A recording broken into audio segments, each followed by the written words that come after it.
طبعا أني انصدمت بهذا الخبر مال مطعم الحجي بالنجف. يعني معقولة الحجي يذبح مطاية؟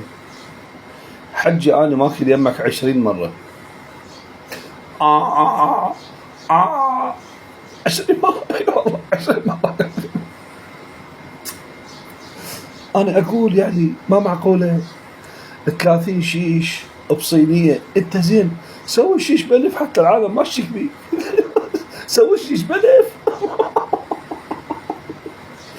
30 شيش ب20,000 دينار. أنا وجماعة قعدنا كنا 30 شيش ب20,000 دينار.